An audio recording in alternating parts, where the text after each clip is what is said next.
Hey everybody, thank you for joining me for another episode of Total Ramblings. It's Tuesday evening, evening. When is the threshold between afternoon and evening?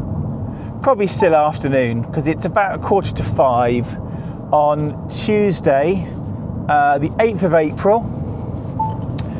I have just finished work. I'm on my way to Hazelmere to see Liz.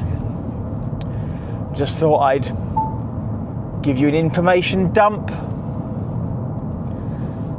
So, I've been having lots of weird dreams lately. Weird ones. Like, for a few nights, I was having this recurring dream where I was some kind of official or someone important in a medieval court setting, part of the king's, retinue or something like that. And I was constantly having to deal with important issues that came up, some of which I needed to resolve because they were a direct threat to my life. And I would keep waking up, and just because of this dream, and I would go back to sleep and I would be straight back in the dream again. And this happened for at least 3 nights, I think. And over the course of those 3 nights, these dreams, they would progress through the centuries, and eventually I would end up in a sort of modern political setting. Always the same sort of kind of, sort of political / court operator, if you like, always having to deal with constant threats and dangers and issues and things like that, and I've got no idea what any of this means. I then had another dream where my mum had given birth to a baby boy who was completely self-aware and sentient, and like within a couple of days old, was kind of like a 4-year-old essentially, but kind of stopped there, but was able to conduct with full conversations, and he'd become my best friend. And it was like, simultaneously I had moved house to a house that my Auntie Pam used to live in Gosport, although in the dream it was near the city of London, and thus I could walk to and from work, and I would be able to pop home from work for lunch, which makes no sense because number one, this house was in Gosport and not in London, and number two, I don't work in the city. I mean, I visit occasionally, but I work from home. But even my company's office isn't in the city, it's in Canary Wharf. And yes, I do go to the city. Anyway, it doesn't make any sense.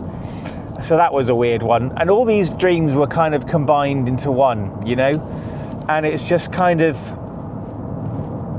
I don't know, it's just like weird dreams that kind of stick in my head after I've woken up. And dreams don't always stick in your head after you've woken up, as I'm sure you'll know if you're watching this. Or maybe you don't dream. There are some people who swear they never dream.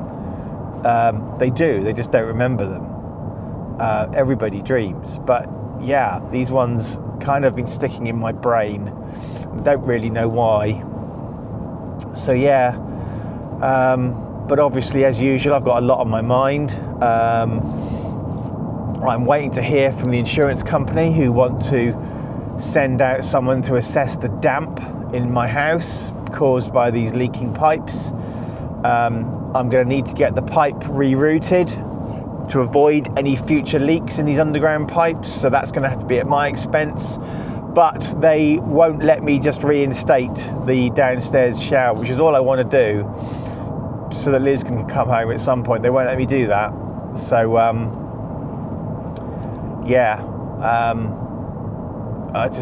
in the hands of, I've been waiting all day for an email from them, but what tends to happen is I'm probably going to get an email when I'm sat talking with Liz tonight at the hospital, because the last 2 or 3 emails, that's what's happened, is I've gone all day waiting for an email, nothing's arrived.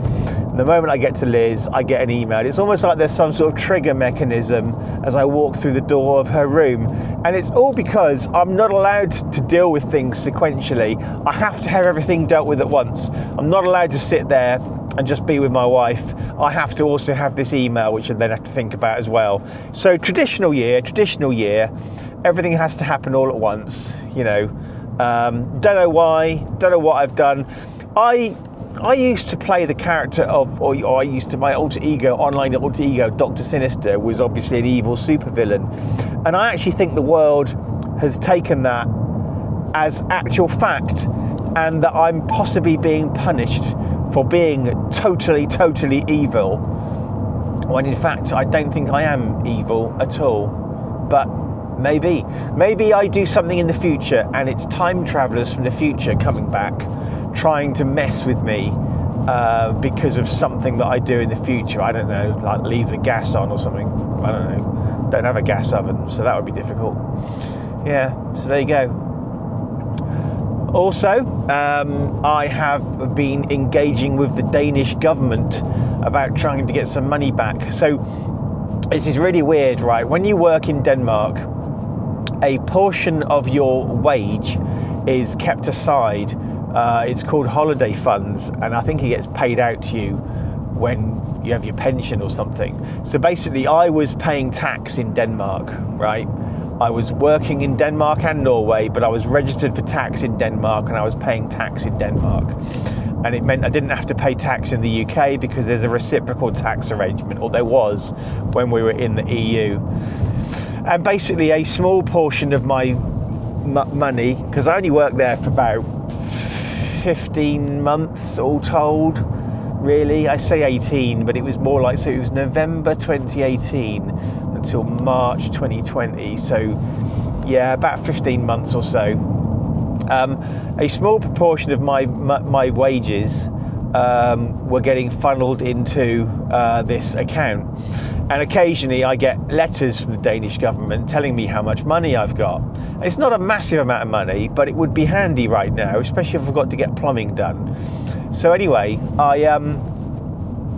I've been trying to contact them through various mechanisms for the last few weeks, asking them if I could have my holiday money back, because I haven't been to Denmark for 5 years now, and having to jump through quite a number of hoops. Despite having my UK bank account registered as my Nem Konto, my sort of nominated bank account, which I went to great pains to do because I didn't want a Danish bank account, they're telling me I don't have the right bank account. Well, I do, because I actually walked to the office and sorted it out in Copenhagen. They want all sorts of, they want like a work permit from me. Well, I didn't need a work permit at the time because this was before Brexit, and at the time the UK was part of the EU, and I was had freedom of movement and I was allowed to work in Denmark, so I didn't need a work permit. They want a study certificate. Well, I wasn't studying. I was able, though, to find one of the things they wanted, which was a letter, or an email rather, from TCS, Tata Consulting Services, to confirm that my appointment with them would be coming to an end on the 14th of March 2020. So I've printed that out. So here's the other thing, and this is turning into a typical ramble for Total Ramblings. Here's the other thing. In Denmark, if you're a citizen, you have access to this thing called digital post. It's like a sort of email kind of mailing thing. And they're having to correspond with me by letter, which is fine. But number one, they did at least write to me in English, which is jolly nice of them, because I've been sending them these emails, but they replied to me with letter.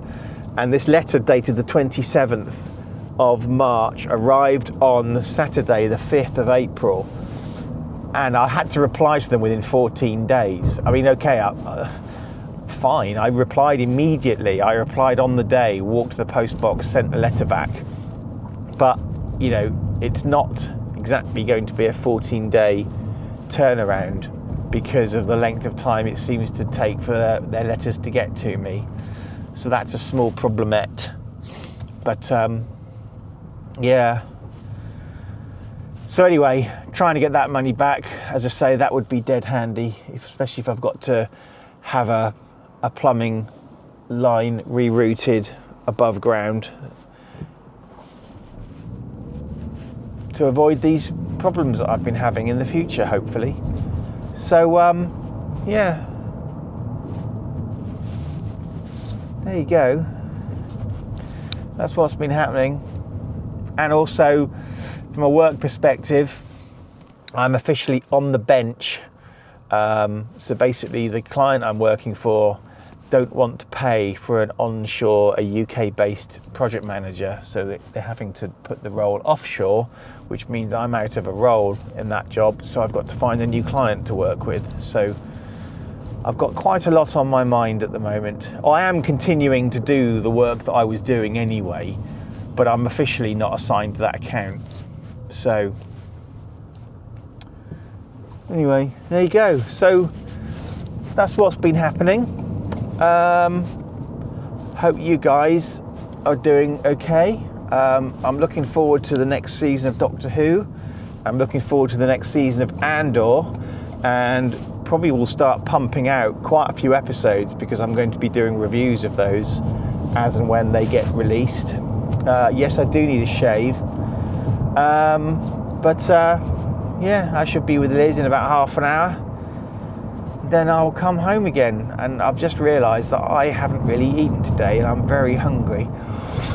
So I think I'm going to have to get some food on the way to see Liz. That would be nice. There you go.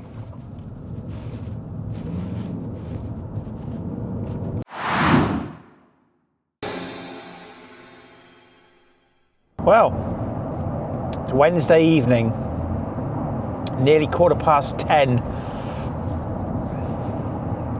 I had to do a bit of a rescue mission.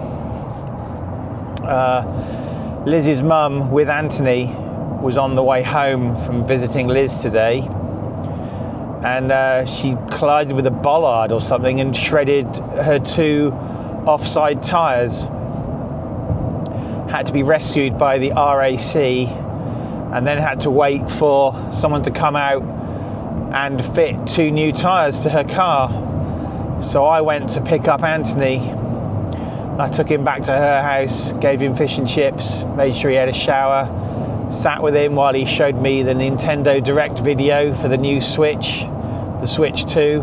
So, and I'm just on the way home now. It's been a funny sort of day. My pussycat Tiberius hasn't been very well. He was sick a couple of times in the night, had very loose stools, and this morning he just wanted to sit on the floor and just be quiet. Both the cats have a meaty stick in the morning, wasn't interested in food. I made him take some water, and he was drinking a little bit, that was good. And then later in the day he asked me for their daily cat meat and didn't really touch it, sniffed it and walked away. But later on, after he just sat quietly, I didn't let the cats out in the garden today. His nose got wet again and he started playing again, so I think he's okay. So hopefully he'll be okay when I get home. I suspect Alice is at home wondering where the hell I am.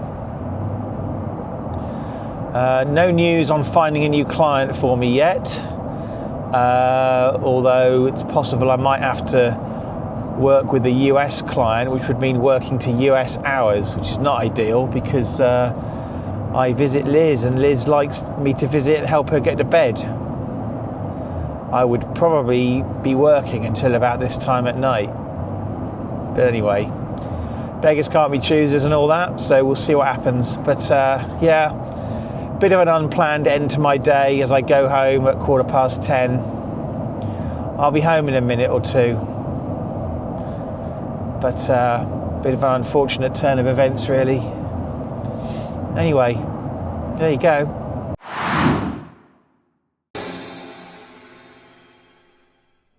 Hey there, it's Saturday. I watched the first episode of Doctor Who about half an hour ago, and just finished uploading my review video. So yeah, you can go and watch that if you like. Something else to catch up on. Another Radio Times Doctor Who cover. So, I mean, if you didn't know, a long tradition of Doctor Who on the Radio Times. For those who aren't familiar with the Radio Times, it's a TV listing magazine. Yes, I know it's called Radio Times. It's because this was originally a magazine started by the BBC, the British Broadcasting Corporation. And this was back when they only did radio, long time ago. They called it the Radio Times, and you could look up what was on the radio at a particular time, obviously. Then, of course, they went to TV, and it they just stayed the Radio Times. There used to be, I don't know if there still is, a TV Times. Used to be the case that the Radio Times only did only did BBC broadcasts, and back in the day, you'd have to buy a copy of the Radio Times and a copy of the TV Times, because TV Times used to cover independent broadcasting. So that would be stuff like ITV and also Channel 4, which, although is publicly funded, it's not a BBC thing. Anyway, and I remember you used to have to interlace the pages. So let's say it was a Thursday, you could open them both up and see what was on Thursday. And then basically all this stuff kind of got deregulated, I suppose. And now then all the listings magazines started doing all of the channels. And there's an old joke that you used to get adverts for the Radio Times on, like, say, BBC Radio 1 or on BBC One TV. And then people complained because they said the BBC was using its monopoly to advertise its own product. So they used to get a disclaimer saying other listings magazines are available, which is why we get this phrase, other so-and-sos are available. And then basically the BBC no longer owns the Radio Times. They sold it off. So it's an independent publication now. But there's been a long history of Doctor Who being on the Radio Times. It used to be quite few and far between. But in fact, as we saw just a couple of weeks ago, we had 6 different covers with celebrating the 20th anniversary of New Doctor Who. And now we've got Doctor Who on again because it's just come back on the telly. So basically, I don't think I've got all of them. I definitely haven't got like the really old ones before I was born. But if I see Doctor Who on the cover of the Radio Times, I will buy it. I think there might be a couple that I've missed. But inside here, we have an article about the new companion, Virada Setu, who I have to say is brilliant, having just seen the first episode. Yeah, just a couple of pages in here about Doctor Who, but the fact that Doctor Who made the cover, brilliant. So, it's Saturday, it's my getting stuff done day. Probably going to go and change the bed in a minute. Just sorting out the kitchen. As I say, I've just uploaded my Doctor Who review video. Thought I'd better give you guys an update in one of my life videos, because I've just done a few clips this week and I haven't uploaded a life video for a while. So, yeah, there you go. Still waiting to hear about my damp claim. Don't know what's going on. Probably watch some Severance later, series 2. I'm about 5 or 6 episodes in. It's looking really good. Yeah, so that's my update.